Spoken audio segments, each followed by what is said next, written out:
After Diwali, we are meeting first time. Happy New Year, everybody. And from today, we are going to start teaching in second semester. First unit in English is of auxiliary verbs. We are taking grammar section today. I again say that today's our topic is auxiliary verbs. Auxiliary verbs ने બીજા શબ્દોમાં helping verbs પણ કહેવાય છે. એ પૈકીના બે auxiliary verbs can અને મે એનું તમે આ અગાઉ અભ્યાસ કરેલો છે. કેન અને મે બંને પુનરાવર્તનના ભાગરૂપે આપણે લઈ રહ્યા છીએ, એટલે એની આપણે મૌખિક ચર્ચા કરીશું. કેન સિમ્પલ મોડાલ ઓક્સિલરી વર્બ તરીકે ઓળખાય, મે સિમ્પલ મોડાલ ઓક્સિલરી વર્બ તરીકે ઓળખાય. ગુજરાતીમાં એને રીતિવાચક સાદા સહાયકારક ક્રિયાપદો કહેવાય. જે સાદા સહાયકારક ક્રિયાપદો હોય એમની પછી તરત જ ક્રિયાપદનું ટુ વગરનું મૂળરૂપ વપરાય છે. તમે જાણો જ છો, કેન અને મેવાળા વાક્યમાં કેન અને મે પછી હંમેશા ક્રિયાપદનું ટુ વગરનું મૂળરૂપ વપરાય છે. એની વાક્ય રચનામાં વિશેષ કંઈ નથી. કેનનું ટૂંકું રૂપ કાન્ટ થાય છે, મેનું ટૂંકું રૂપ આપણે કશું જ કરતા નથી. સૌ પ્રથમ કેનની વાત કરીએ તો can indicates ability and can also indicates permission. Ability આવડત, ક્ષમતા, કંઈક કામ કરી શકવાની શક્તિ કે આવડત બતાવવા માટે કેનનો ઉપયોગ થાય છે. જેમ કે આઈ કેન સ્પીક ઇંગ્લિશ, હું અંગ્રેજી બોલી શકું છું. આઈ કેન સાથે સીધું સ્પીક મૂળરૂપ સ્પીક ઇંગ્લિશ આવડત બતાવે છે. આઈ કાન્ટ સ્પીક ઉર્દુ, હું ઉર્દુ બોલી શકતો નથી. Can you knit a sweater, તમે સ્વેટર ગૂંથી શકો છો. સ્વેટર ગૂંથવાની આવડત તમારી અંદર છે. યસ આઈ કેન અથવા no I can't. The elephant can lift heavy logs of wood, હાથી ભારે લાકડા ઉપાડી શકે છે. હાથીની અંદર ભારે લાકડા ઉપાડવાની શક્તિ છે. The mongoose can kill the snake, નોળિયો સાપને મારી શકે છે. The panther can run fast, ચિત્તો ખૂબ ઝડપથી દોડી શકે છે. I can see in the dark, બિલાડી એમ બોલે કે I can see in the dark. The cat can see in the dark, અંધારામાં જોઈ શકે છે. આવડત અથવા શક્તિ. કોઈ વિદ્યાર્થી એમ બોલે કે I can take high jump of 5 feet, મારી અંદર 5 ફૂટ જેટલો ઊંચો જમ્પ લગાવવાની શક્તિ છે, લગાવી શકું છું. આ થઈ એબિલિટી, શક્તિ કે આવડત. What can you make from the waste papers? પ્રશ્નાર્થ વાક્ય. How can you make different articles from the waste material? પ્રશ્નાર્થ વાક્ય છે કેન વાળું.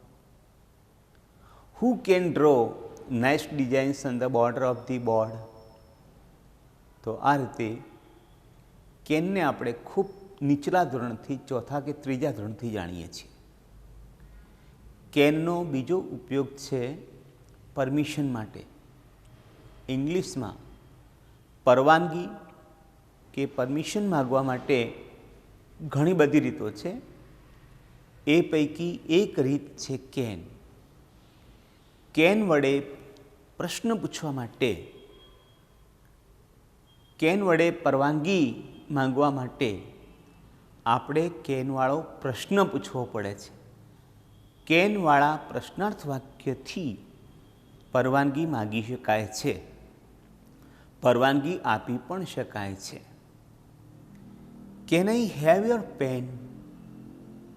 હું તારી પેન લઈ શકું? આપણે પરવાનગી આપવી હોય તો yes you can, no you can't. ના આપવી હોય તો આઈ નીડ ઇટ, મને તે જોઈએ છે. Can I use your book for a while? થોડા સમય માટે હું તારી પુસ્તકનો ઉપયોગ કરું?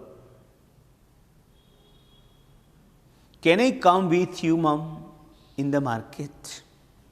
મમ્મી માર્કેટમાં આવું, બજારમાં તારી જોડે?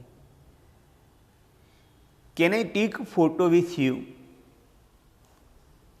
તારી સાથે ફોટો લઈ શકું છું? Can I sit beside you? તમારી બાજુમાં બેસું હું? જો મોટા માસમાં પરવાનગી લેવી હોય તો we. Sir, can we go in the playground to play games? Madam, can we go home early today? આપણે આજે વહેલા જઈ શકીએ? Can we write homework here in the class? Sir, can we read in the library?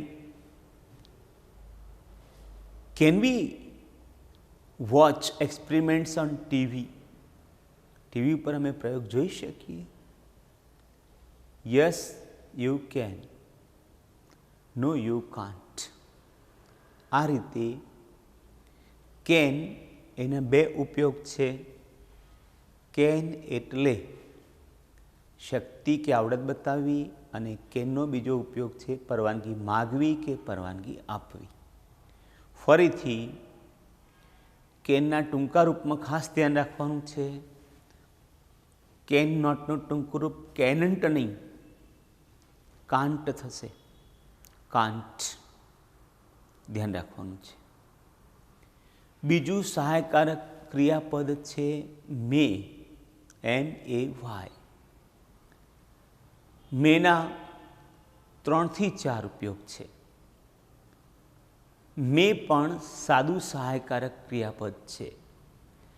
કેનની જેમ જ મે સાથે પણ હંમેશા ક્રિયાપદનું ટુ વગરનું મૂળરૂપ જ મુકાય છે. મે આમ જોવા જઈએ તો એક ઇંગ્લિશ માસનું નામ છે, MAY. જ્યારે ઇંગ્લિશ માસ તરીકે મે લખીએ ત્યારે MAY, મે, એ એમ કેપિટલ લખીને લખાય છે. એ સિવાય મેનો એક બીજો નાનો ઉપયોગ છે શુભેચ્છાઓ દર્શાવવા માટે. મે શુભેચ્છાઓ દર્શાવવા માટે જ્યારે વપરાય ત્યારે મેની વાક્ય રચના પ્રશ્નાર્થ વાક્ય જેવી હોય છે, પણ એ પ્રશ્નાર્થ વાક્ય હોતું નથી. એની પાછળ પ્રશ્નાર્થ ચિહ્ન લખાતું નથી, ફૂલ સ્ટોપ લખાય છે. એક શબ્દ તમે વારંવાર સાંભળેલો હશે, મે ગોડ બ્લેસ યુ. ભગવાન તમારું ભલું કરે. શુભેચ્છાઓ દર્શાવતું એ વાક્ય છે. એની શરૂઆત મેથી થાય. કોઈનો બર્થડે હોય તો મે યુ લીવ લોંગ, તમે દીર્ઘાયુષી બનો તેવી શુભકામનાઓ. કોઈ વૃદ્ધ માણસનું મૃત્યુ થયું હોય અને મે વડે આપણે આશ્વાસનના શબ્દો બોલવા હોય તો મોબાઈલમાં આપણે રીપ લખીએ છીએ, RIP, rest your grandfather's soul in peace. એ વાક્યને આખું બોલવું હોય તો may God rest your grandfather's soul in peace. આમ મે શબ્દ શુભેચ્છાઓ આપવા માટે વપરાય છે. મેનો બીજો મુખ્ય ઉપયોગ છે પરવાનગી આપવા માટે કે પરવાનગી લેવા માટે. મેવાળા પ્રશ્નાર્થ વાક્ય વડે આપણે પરવાનગી માંગી શકીએ, પરવાનગી આપી શકીએ. નાના બાળકો પણ, ગુજરાતીમાં ભણતા બાળકો પણ પરવાનગી માગવા માટે આ વાક્યનો ઉપયોગ કરતા હોય છે. વારંવાર તમે સાંભળ્યું હશે, મે આઈ કમ ઇન સર. પરવાનગી માગવા માટે વપરાયું. May I come in sir. May I ride your bicycle. હું તારી સાયકલ ચલાવું. પરવાનગી આપવી હોય તો યસ યુ મે, ના આપવી હોય તો no you may not. May we stay here for 2 days. અમે 2 દિવસ માટે રોકાઈ શકીએ. May I buy a new mobile dad. કોઈક વાર છોકરીઓને ટીચર્સ ડે હોય તો mom, may I wear your sari. હું તારી સાડી પહેરી લઉં. May we play under the tree. અમે પેલા ઝાડ નીચે રમીએ. May we take rest for some time. May we go in the farm. આ રીતે મે આઈ કે મે વીનો ઉપયોગ પરવાનગી માગવા માટે અથવા પરવાનગી આપવા માટે થાય છે. અને મેનો એક બીજો મુખ્ય ઉપયોગ છે to show possibility or to indicate probability. સંભાવના બતાવવા માટે. સંભાવના બતાવવા માટે મે અથવા માઇટનો ઉપયોગ થાય છે ઇંગ્લિશમાં. મે અને માઇટ બંને એક જ સરખા છે. બંને પોસિબિલિટી એટલે કે સંભાવના, પ્રોબેબિલિટી બતાવે છે. જેમ કે there are dark clouds in the sky. આકાશમાં કાળા વાદળો છે. It may rain. વરસાદ વરસવો જોઈએ. પરહેપ્સ, કદાચ, એનો અર્થ મેમાં સમાઈ જાય છે. મેવાળા વાક્યોમાં પરહેપ્સ આપણે બોલી પણ શકીએ છીએ. ના બોલીએ તો પણ પરહેપ્સનો અર્થ એમાં સમાઈ જાય છે. We may buy a new house this year. આ વર્ષે અમે નવું ઘર ખરીદીએ પણ ખરા. I may participate the tour. કદાચ હું ટૂરમાં જોડાવું પણ ખરો. નકાર વાક્ય હોય તો may not. Asha may not marry this year. Asha આ વર્ષે લગભગ તો લગ્ન નહીં કરે. They may join the NCC this year. કદાચ તેઓ આ વખતે NCCમાં જોડાશે. તો આ રીતે કેન અને મે રિવિઝન છે. ફરીથી કહું, કેનના 2 ઉપયોગ છે. શક્તિ કે આવડત બતાવવા માટે, પરવાનગી આપવા કે માંગવા માટે.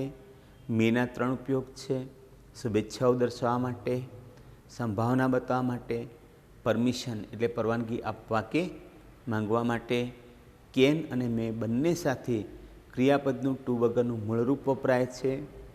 તમારી વીસી ખત્રી એમાં 3 એક્ટિવિટી જે પહેલી છે પેજ નંબર 3 ઉપર, પેજ નંબર 4 ઉપર અને પેજ નંબર 5 ઉપર, એ ત્રણેય એક્ટિવિટી તમારે કરવાની છે.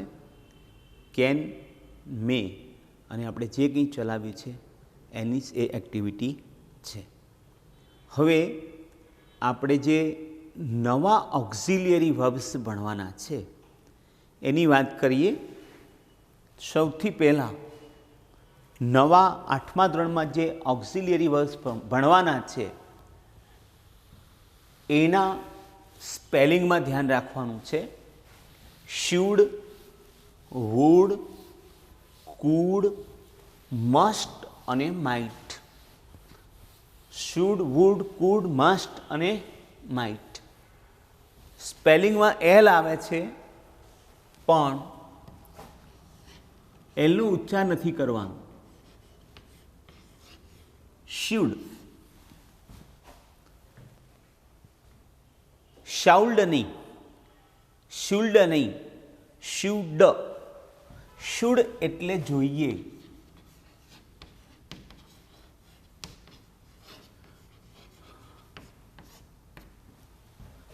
શુડ એ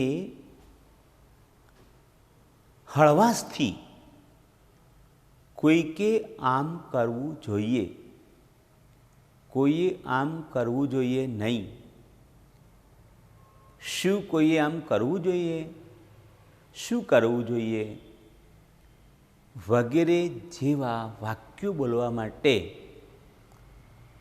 નૈતિક ફરજ બતાવવા માટે, નૈતિક કર્તવ્ય બતાવવા માટે અને ખાસ કરીને હળવી સલાહ આપવા માટે કે હળવી સલાહ માંગવા માટે, જોઈએ એમ કહેવા માટે શુડનો ઉપયોગ થાય છે. શુડ પણ સિમ્પલ મોડાલ ઓક્ઝિલિયરી વર્બ એટલે કે સાદું સહાયકારક ક્રિયાપદ છે. શુડ સાથે પણ મૂળ રૂપ વપરાય છે. શુડનું ટૂંકું રૂપ શુડન્ટ થાય છે. Shouldn't. Should not is equal to shouldn't.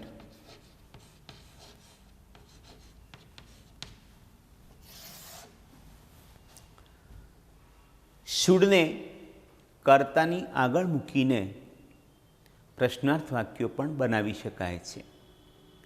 શુડવાળા વાક્યોમાં who, what, where, when, how many, how much, which વગેરેવાળા પ્રશ્નો પણ બનાવી શકાય છે.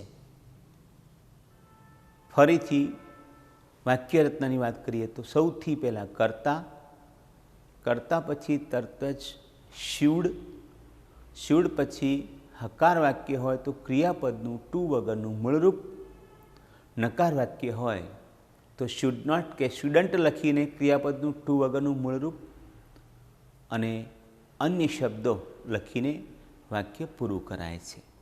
પ્રશ્નાર્થ વાક્યમાં શુડ આગળ અને કર્તા પાછળ લખીને પાછળ પ્રશ્નાર્થ ચિહ્ન મૂકીએ છીએ. આવી એકદમ સરળ પ્રકારની વાક્યરચના છે. ફરીથી નૈતિક ફરજ, સલાહ વગેરે બતાવવા માટે શુડનો ઉપયોગ થાય છે. જેમ કે બાળકોએ વહેલા ઉઠવું જોઈએ. આ એક સૌને સમજપૂર્વકની ફરજ છે. Children should get up early. બાળકોએ વહેલા ઉઠવું જોઈએ. તમારે ચા પીવો જોઈએ નહીં. You should not drink tea. આપણે જુઠ્ઠું બોલવું જોઈએ નહીં. We should not speak lies. શું મારે ડૉક્ટરને મળવું જોઈએ? Should I meet the doctor? Should I consult a doctor? મારે આ કામ માટે કોને મળવું જોઈએ? whom should I meet for this task? મારે કયું બાઇક લેવું જોઈએ? which bike should I take? to whom should I contact? મને કોનો સંપર્ક કરવો જોઈએ? how many tablets should I take every day? how much milk should a man take a day? આ રીતે શુડવાળા વાક્યો બનાવીને આપણે નૈતિક ફરજ અથવા જરૂરિયાત, સલાહ, સૂચન વગેરે દર્શાવી શકીએ છીએ. We should take care of our old parents. આપણે આપણા વૃદ્ધ માતા પિતાની કાળજી રાખવી જોઈએ. We should take exercise regularly. આપણે નિયમિત કસરત કરવી જોઈએ. You should respect elders and teachers. તમારે તમારા વડીલો, મા બાપ વગેરેનું રિસ્પેક્ટ જાળવવું જોઈએ. આ બધા વાક્યો શુડથી લખી શકાય. શુડવાળા કેટલાક વાક્યો આપણે લખીને પણ જોઈશું.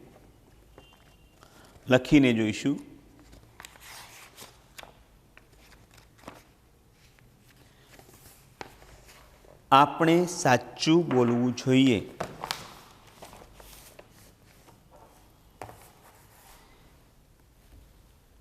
આપણે સાચું બોલવું જોઈએ.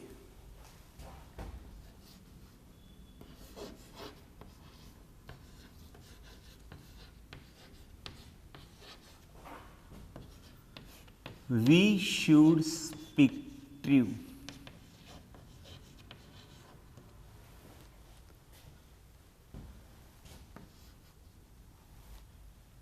આપણે આપણા શરીરની સ્વચ્છતા જાળવવી જોઈએ. We should maintain cleanliness of our body.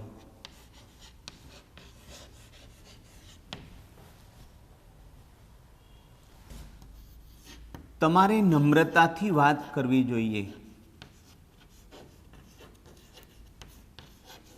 You should talk gently.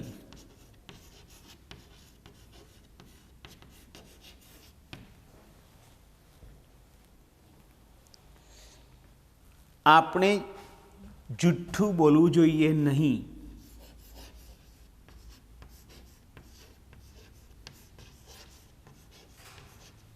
We should not speak a lie.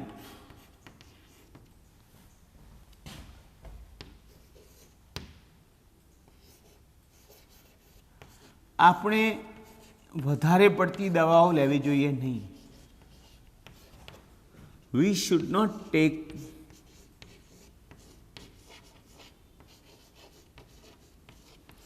too much medicines.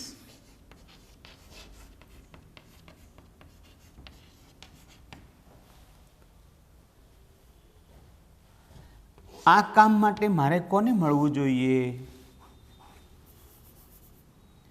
આ કામ માટે મારે કોને મળવું જોઈએ? whom should I meet for this work?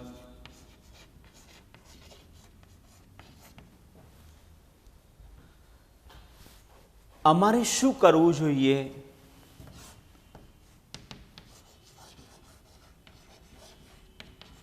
What should we do?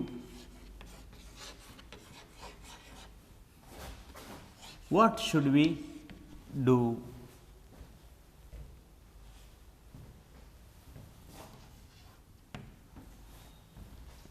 કોને ત્યાં આવવું જોઈએ? હુ વડે? Who should come there? Who should come there? Who વડે?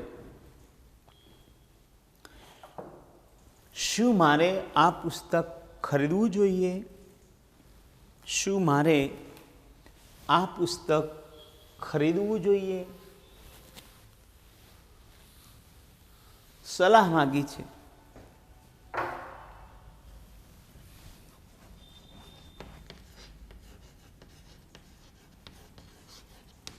Should I buy this book? Should I buy this book?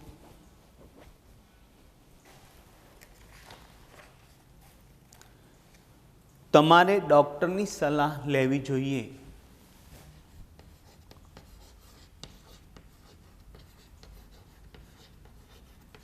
You should consult a doctor.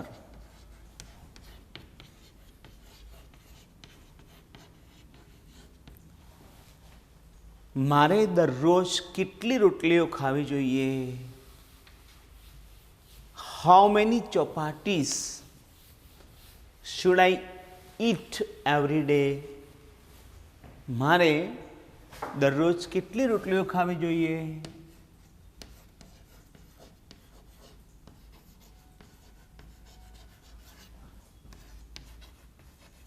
How many chapatis should I eat every day?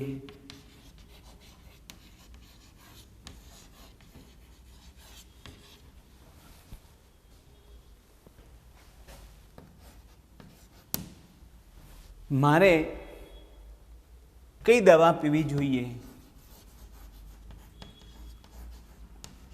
Which medicine should I drink? Should I take? આ પ્રમાણે આપણે should વાળા વાક્યો બનાવીએ છીએ.